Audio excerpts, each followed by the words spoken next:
Siya ang nag-control sa ating lahat. Hindi natin alam kung anong plano na sa family natin.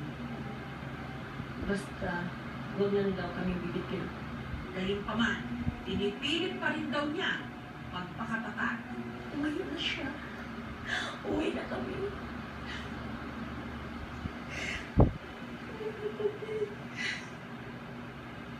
Hindi ko kaya makita siya. Nasasaktan. Kung anong pain ang naramdaman niya, yun din ang naramdaman ko. Talagang mas masakit pa. Samantala, ang bunsong kapatid ni Hazel na si Hisha ang umaalalay ngayon sa kanya.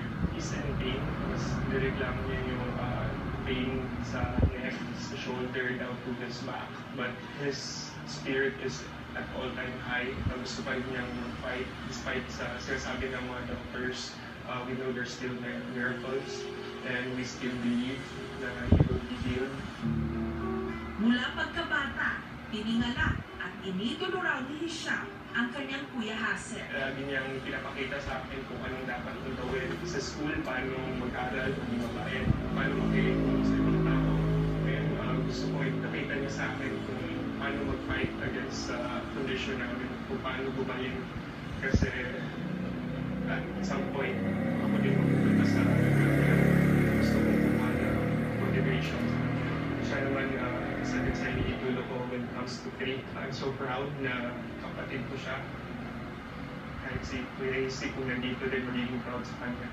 Tubong Oroquieta City sa Misamis Occidental ang pamilya ni na Chef Hazel. Bata pa lang, matulungin na raw talaga ito. Hindi lang sa kusina, kundi pati na sa ibang mga gawaing bahay. Mabait siyang anak. Mabait siyang kapatid. Siya yung talagang magsikap na magtrabaho para lang makatulong. Wala siyang ibang inisip kundi kami. Dahil siya ang naging kanang kamay ng kanyang ina sa pag-bake ng mga paninda nilang pastry, nakahiligan na rin daw ni Hazel ang paggawa nito. Dahil kapos noon sa pera, ang ginagawa niyang brownies, yema at pastillas, itinitinda sa kanyang mga kaklase para meron siyang pagbaon. Sinabi ko, what is this is the time? Masaya siya. Noon pa man, alam na raw ni Hazel ang kanyang pangarap at maging chef.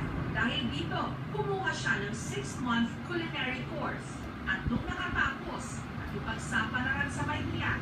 Dito na siya nagtayo ng negosyo kasama ang kanyang kaibigang si Jason. Nagsusupply sila sa mga coffee shop at restaurant.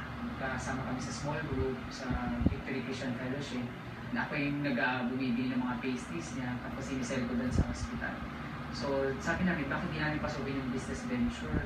Kaya trabaho kami sa isang restaurant sa Makati and tinanong ko lang kung sino yung gumawa ng mga dessert recipe ng restaurant na yun kasi tuwa ako. Binigyan nila yung number ni Hazel. So kinontak ko, sabi ko, nagkita tayo. And then nagkita kami and then in-explain niya sa akin yung mga recipe. Tinuruan niya pa ako ng ibang recipe. And then naging matalik na kaibigan na kami ever since. Tapos sabi na, walang araw, kakaroon tayo ng restaurant together. And nandito na tayo, may restaurant na kami together. Hazel, malakas ka. Nandito lang kami. Yun, maraming nagmamahal sa'yo. Yan ang tatandaan mo. Huwag ka mag-alala, dito lang kami, huwing kami support sa'yo, tapos sa family mo, hindi nababayaan, dito lang kami mga friends, marami kami nagmamahal sa'yo. Kapatid ang tuloy ko sa'yo. Kapatid ang tuloy sa'yo ng buong pamilya ko. Lahat ng sinimulan natin, magpapatuloy ko. Para mas mapag-ibayo pa ang kanyang kaalaman sa pagluluto, nag-aral din si Hazel sa culinary school ng sikat na chef na si Henny Sison. Ito na unti-unting nakilala ang kanyang matatamis at masasarap na recipe.